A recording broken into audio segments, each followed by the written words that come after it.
বা আপনাদের ওনার কিছু কমপ্লেন দিয়েছিলেন, তার আগে থেকেই টিমে একটু আপস অ্যান্ড ডাউন ছিল, মানে সব মিলিয়ে কি এইসব যেসব ঘটনা ঘটেছে এসবের এফেক্ট কি টিমে পড়ছে এবং এই কারণে কি টিমের রেজাল্ট একটু এফেক্ট হচ্ছে?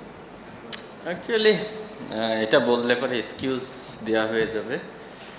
অ্যাজ এ প্রফেশনাল প্লেয়ার হিসেবে বাইরে যাই হোক, আমাদের মাঠে নিজেদেরকে ঠিক রাখাটা খুব ইম্পর্টেন্ট, রাইট প্রসেসে মেনটেন করাটা খুব ইম্পর্টেন্ট। আমি বলবো যে মাঠের বাইরে তো ডেফিনেটলি অনেক ঘটনা ঘটছে, অ্যাট দ্য সেম টাইম আমরা ভালো ক্রিকেট খেলছি না, টু বি অনেস্ট।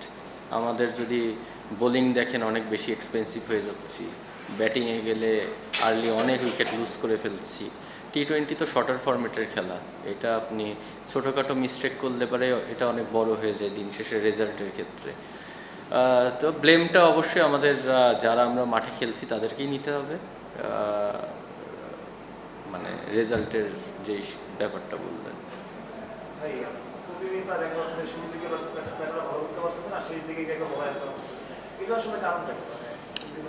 আসলে আমরা যেটাই করছি সেটা এন্ড অফ দ্য ডে রেজাল্টের জন্য কাজে আসছে না।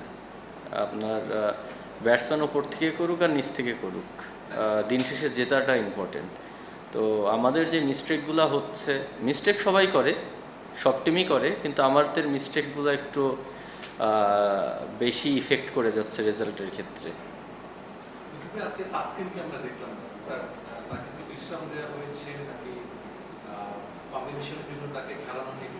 না, এটা ফিজিও কনসার্ন। ও এখন খেলার মতন অবস্থায় নাই, ওর একটু ব্রেক দরকার। ও জাস্ট ওর স্ক্যান করানোর জন্য ও ঢাকায় চলে গেছে, ও অ্যাভেলেবেল ছিল না বলেই খেলেনি। আসলে এটা যদিও ফিজিও বলতে পারবে, তারপরে আমি যতটুকু আনঅফিসিয়ালি জানি সেটা হচ্ছে ও ঢাকা পর্ব থেকে আবার খেলার সম্ভাবনা আছে যদি খারাপ কিছু না হয়। ওর নিতে খুব ডিস্টার্ব করতেছিল। হ্যাঁ, সাইড ফিট আছে। আমি জানি না আমি আসলে বুঝতে পেরেছি কিনা, মানে ওদের তো এখন দুটো প্লেয়ার খেলেন।